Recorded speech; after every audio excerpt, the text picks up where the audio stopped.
क्या आप जानते हैं, हम सबके अंदर एक ऐसी जबरदस्त शक्ति है जो हमारी पूरी हकीकत को बदल सकती है।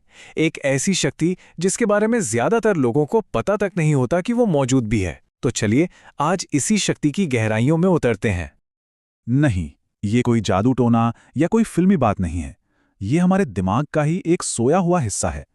एक ऐसी क्षमता जो इस ब्रह्मांड की सबसे गहरी ऊर्जा से जुड़ी हुई है। और कमाल की बात यह है, या दुख की बात कह लीजिए, कि ज्यादातर लोग पूरी जिंदगी इस शक्ति को बिना पहचाने ही गुजार देते हैं। देखिए, हम अपनी जिंदगी का ज्यादातर हिस्सा अपने चेतन मन यानी कॉन्शियस माइंड से चलाते हैं। ये हमारे दिमाग का वो हिस्सा है जो सिर्फ 5 से 10% ही पावरफुल है। यही है जो डरता है, शक करता है और लिमिट्स बनाता है। लेकिन असली खेल तो सुपर कॉन्शियस माइंड का है। वो हिस्सा जो असीम है, जिसके लिए असंभव जैसा कोई शब्द है ही नहीं। उसके लिए हर चीज का जवाब सिर्फ और सिर्फ हाँ होता है। तो आखिर ये छिपी हुई शक्ति है क्या? ये किस्मत बिल्कुल नहीं है। जो लोग जिंदगी में बहुत आगे निकल जाते हैं और जो हमेशा संघर्ष करते रहते हैं, उनके बीच का सबसे बड़ा फर्क इसी सुपरकॉन्शियस माइंड का इस्तेमाल है, चाहे वो इस बात को जानते हों या ना जानते हों। और ये कोई नई खोज नहीं है। ये एक सदियों पुरानी पहचानी हुई शक्ति है। आइंस्टाइन, टेस्ला, स्टीव जॉब्स, इन जैसे महान लोगों ने इसी शक्ति का इस्तेमाल करके दुनिया बदल दी। ये वो जगह है, वो केंद्र है जहां एक छोटा सा विचार पहले ऊर्जा बनता है और फिर वही ऊर्जा हकीकत का रूप ले लेती है। तो अब सवाल ये उठता है कि इस शक्ति को जगाएं कैसे? इसका एक फंडामेंटल रूल है जो इस पूरी शक्ति को कंट्रोल करता है, और इस नियम को समझना ही सुपर कॉन्शियस को एक्टिवेट करने की पहली चाबी है। और ये नियम बहुत सीधा है। आप अपनी जिंदगी में उसी चीज को अनुभव करते हैं जिसे आप अंदर से, गहराई से सच मान लेते हैं। मतलब जो आपकी पहचान बन जाती है, वही आपकी हकीकत बन जाती है। यूनिवर्स आपकी परिस्थितियों को नहीं, आपकी चेतना को जवाब देता है। ये सिर्फ एक कहावत नहीं है, ये एक गहरा सच है। हमारे बाहर की दुनिया हमारे अंदर के विश्वासों और हमारी भावनाओं का बस एक आईना है, एक रिफ्लेक्शन। अगर अंदर से कमी महसूस हो रही है तो बाहर भी कमी ही दिखेगी। और अगर अंदर से शक्ति और पूर्णता का एहसास है तो बाहरी दुनिया रास्ते बनाने लगती है। और यहीं पर ज्यादातर लोग सबसे बड़ी गलती कर बैठते हैं। वो कहते हैं, जब मैं अपनी आंखों से देखूंगा तब मानूंगा। लेकिन ब्रह्मांड का नियम ठीक इसका उल्टा है। वो कहता है, जब तुम मानोगे तब तुम देखोगे। मतलब बाहर सबूत का इंतजार नहीं करना है, हकीकत को पहले अंदर अपने विश्वास में बनाना है। ओके, तो थ्योरी तो समझ आ गई। अब बात करते हैं कुछ प्रैक्टिकल टेक्निक्स की, वो तरीके जिनसे हम इस नियम को अपनी जिंदगी में लागू कर सकते हैं और अपने सुपर कॉन्शियस माइंड के साथ एक कनेक्शन बना सकते हैं। सिर्फ इच्छा करना या कुछ चाहना काफी नहीं है। अकेली इच्छा में कोई दम नहीं होता।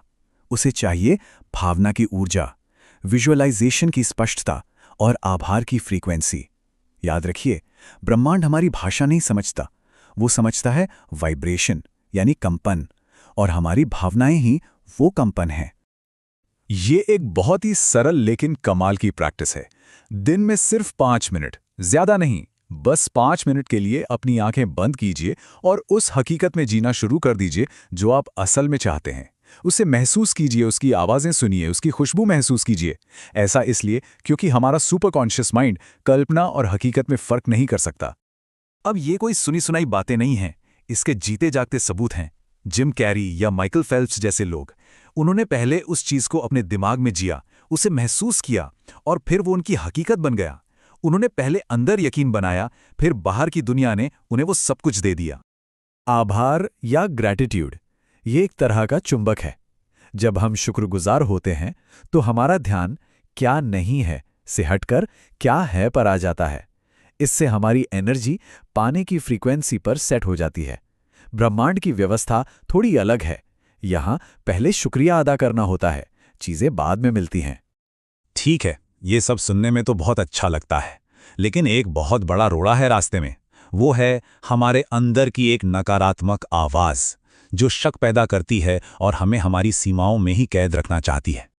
ये आवाज हम सबने सुनी है ना? इसी आवाज ने न जाने कितने सपनों को शुरू होने से पहले ही खत्म कर दिया है। और सबसे खतरनाक बात यह है कि ये आवाज बाहर से नहीं, हमारे ही अंदर से आती है। इसे इनर क्रिटिक या अंदर का आलोचक कहते हैं। पर सोचिए, अगर हम उसे पलटकर जवाब देना शुरू कर दे तो? ये कोई ड्रामा नहीं, ये माइंड की रीप्रोग्रामिंग है। जब भी वो आवाज कहे तुम कमजोर हो, तो पूरी शक्ति से जवाब दीजिए, मैं शक्ति हूं। जब वो कहे तुम हमेशा फेल होते हो, तो कहिए हर असफलता एक तैयारी थी। धीरे धीरे ये आलोचक कमजोर पड़ने लगेगा और कंट्रोल आपके हाथ में आ जाएगा। और सबसे जरूरी बात जो समझनी है वो ये है कि ये आवाज आप नहीं है। ये बस पुरानी असफलताओं, पुराने डरों और समाज की कंडीशनिंग की एक गूंज है, एक एको है। और जिस दिन आपने इसे पहचान लिया, उस दिन आप इसे चुप कराने की ताकत भी हासिल कर लेंगे। चलिए, अब सबसे आखिरी और शायद सबसे पावरफुल स्टेप पर आते हैं। ये एक मानसिकता का बदलाव है। हमें उस इंसान की पहचान को अपनाना है जिसके पास वो सब कुछ पहले से ही मौजूद है जो वो चाहता है। ये सवाल खुद से पूछना है और ईमानदारी से पूछना है। इसका मतलब दिखावा करना नहीं है। इसका मतलब है अपनी सोच, अपनी एनर्जी, अपने चलने बोलने के तरीके को उस लेवल पर ले आना जहां आप खुद को उस इंसान की तरह महसूस करने लगें जो सब कुछ पा चुका है। देखिए, जब हम किसी चीज को चाहते हैं तो उसकी ऊर्जा में एक कमी का भाव होता है, लेकिन जब हम होने की ऊर्जा में होते हैं तो उसमें शांति और विश्वास होता है। ब्रह्मांड हताशा यानी डेस्परेशन को नहीं बल्कि अलाइनमेंट को जवाब देता है। तो पीछा करना बंद करके आकर्षित करना शुरू करना है। तो आखिर में सवाल ये नहीं है कि ये शक्ति है या नहीं, वो तो है। असली सवाल ये है, क्या हम उस शांति और विश्वास को अपनाने के लिए तैयार हैं जो इस शक्ति का ताला खोलता है?